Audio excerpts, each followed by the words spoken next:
Oh my God. He's on air. പല സ്ഥലങ്ങളിലും ചേച്ചി പറയുന്നത് അനീഷാണ് ജയിക്കേണ്ടത്, അനീഷായിരുന്നു ജയിക്കേണ്ടത്. അതെ, ഞാൻ ആഗ്രഹിച്ചതും ഇപ്പോഴും ശരിക്കും മൂത്തിട്ടാ. ഈ മരക്കുരിശിനെ എന്തിനാണ് ഇപ്പൊ ഇങ്ങോട്ട് കെട്ടിയെടുത്തത്? ഈ അമിക്കിന്റെ ഈ വരവിൽ എന്തോ പന്തികേടുണ്ടെന്നാണ് ഞമ്മക്ക് തോന്നുന്നത്.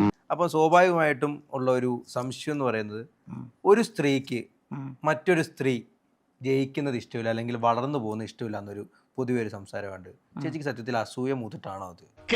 സത്യമാണെങ്കിലും എനിക്ക് അംഗീകരിച്ചു കൊടുക്കാൻ പറ്റുമോ? എന്ത് ക്വാളിറ്റിയിലാണ് ഞാൻ അനുമോളുടെ അസൂയപ്പെടുന്നത്? ഒന്നാമത്തെ കാര്യം, PR കൊടുത്ത് ജയിക്കാൻ ഇഷ്ടപ്പെടാത്തൊരു വ്യക്തിയാണ് ഞാൻ. വെറുതെ വിളിച്ചെന്നാലും ഞാനത് വാങ്ങിക്കില്ല. കാരണം എന്താണെന്നറിയാമോ, എനിക്കിത് ഇഷ്ടമില്ല. അങ്ങനെ അദമ്യമായ ഭ്രാന്തമായ ആവേശം എനിക്ക് ബിഗ് ബോസ് കപ്പിനോട് ഉണ്ടായിരുന്നെങ്കിൽ എന്റെ വീട് പണയം വെച്ചാലും ഞാൻ PR കൊടുത്ത് പോയേനെ. എന്ത് ചെയ്തിട്ട് ഫലമില്ലേ? ചപ്പന്നുള്ള വിളിയാ ബാക്കി. അത് ഞാൻ പറഞ്ഞിട്ടുണ്ട്, ഇവിടെ ഒരൊറ്റ മാധ്യമ പ്രവർത്തകർക്കും ആരെങ്കിലും PR-ന് വന്നാൽ അടിച്ചോടിച്ചേക്കണമെന്നാണ് ഞാൻ പറഞ്ഞത്. അതെ, അയ്യോ സോറി, ഞാൻ അറിഞ്ഞില്ല കേട്ടോ. ഞാൻ ഒരു ദിവസം യഥാർത്ഥ ശരിയായിട്ട് നിൽക്കാൻ പോയത് അവിടെ. കേട്ട് ഞാൻ മടുത്തു.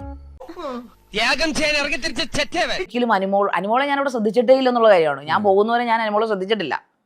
കാരണം അനുമോൾ ഏതെങ്കിലും മൂലയ്ക്ക് പോയിരുന്ന ഒരുങ്ങലും തേക്കലും തൂപ്പലും തുടക്കലും ഒക്കെ ആയിട്ട് അനുമോൾ അങ്ങ് നടക്കും. ജിസയിൽ കള്ളത്തരം കാണിക്കുന്ന പിടിക്കാൻ അനുമോൾ നടക്കും. അനുമോൾ ലോക കള്ളത്തരം കാണിച്ചിട്ടാണ് കൊച്ചുകളിയായ ജിസലിന്റെ പുറകെ വരുന്നത്. വലിയ കളിയാണ് കൊച്ചുകളിയെ പിടിക്കാൻ പോകുന്നത്. ഒരു നല്ല കാര്യം ചെയ്യാന്ന് വെച്ചാ സകല മൂരാച്ചികളും കൂടെ എതിർത്താ പിന്നെ ഞാൻ എന്നാ ചെയ്യാനാ? അനുമോൾ ഒരുപാട് കള്ളത്തരങ്ങളും കള്ളങ്ങളും പറയുന്ന ഒരു വ്യക്തി തന്നെയാണ് അവിടെ. വേണ്ട നീ അവനെ അധികം കളിയാക്കൊന്നും വേണ്ട. എനിക്ക് അവനേക്കാൾ പേടി നിന്നെയാ. അഖിൽ മാരാർ പണ്ട് പറഞ്ഞൊരു ചോദ്യം ഞാനിവിടെ ഒരു സ്റ്റേറ്റ്മെന്റ് കോട്ടിയാണ്. നാണം കെട്ടും പണം നേടിനാൽ നാണക്കേടാ പണം മാറ്റിടും. അങ്ങനെ മാറ്റട്ടെ. മെന്റൽ ഹോസ്പിറ്റലിൽ നിന്ന് തന്ന മരുന്ന് മുടങ്ങാതെ കഴിച്ചിരുന്നെങ്കിൽ കുറച്ച് സമാധാനം കിട്ടിയാണ്. വലിയ സ്റ്റേറ്റ്മെന്റ് കേട്ടോ. ഒരു വ്യക്തി ഒരു ബിഗ് ബോസിന്റെ കപ്പടിച്ചതിന് ചേച്ചി ഇത്രയും തരം താഴ്ത്തരുത്. മനുഷ്യനെ താഴ്ത്തി കിട്ടുന്ന സ്വഭാവം പണ്ടേ നിന്റെ രക്തത്തിലുള്ളതാണ്. ബിഗ് ബോസിന്റെ കപ്പ് എന്ന് പറഞ്ഞ പത്മശ്രീ പത്മഭൂഷൺ ഒന്നും അല്ല, അല്ല എങ്കിൽ പോലും കീർത്തി ചക്രയല്ല. ഞാൻ അത്രയും ക്വാളിറ്റി അതിന് കൊടുക്കുന്നു. മിസ്റ്റർ ബാഹുലേൻ, നിങ്ങളോട് എനിക്കൊരു ദേഷ്യമില്ല. വിവരമില്ലായ്മ ഒരു കുറ്റമല്ലല്ലോ. അല്ല, ഞാനൊരു കാര്യം ചോദിക്കട്ടെ. ഇപ്പൊ ചേച്ചി പറഞ്ഞല്ലോ പത്മശ്രീയും പത്മഭൂഷണും ഒന്നും അല്ലാന്ന്. പിന്നെ എന്തിനു ചേച്ചി പോയി ആ ഷോയിലോട്ട്? ഇതിനൊക്കെ അതിക്കേറ്റി വിടറ, ഇതിനൊന്നും ഭൂമിക്കാൻ പറ്റില്ല. ഞാനത് എക്സ്പീരിയൻസ് ചെയ്യാൻ വേണ്ടി മാത്രം പോയത്, ഞാൻ പഠിക്കാൻ പോയതല്ല. ഞാൻ പറഞ്ഞാൽ ആഗ്രഹിച്ചു പോയതല്ല. ഞാൻ വിശ്വാസം വരണില്ലല്ലേ? ഈ കഥയ്ക്ക് അങ്ങനെ ഒരു കുഴപ്പമുണ്ട്. സത്യത്തിൽ ഇന്ന് എനിക്ക് ലജ്ജ തോന്നുന്നുണ്ട്. സീസൺ 7 എന്ന് പറഞ്ഞ ഒരു പക്ഷെ അഖിൽമാരാറിന്റെ സീസണിൽ ഞാൻ പങ്കെടുത്തിരുന്നെങ്കിൽ ഞാൻ ആഗ്രഹിച്ചു പോയി അവിടെ ചെന്ന് കഴിഞ്ഞപ്പോ.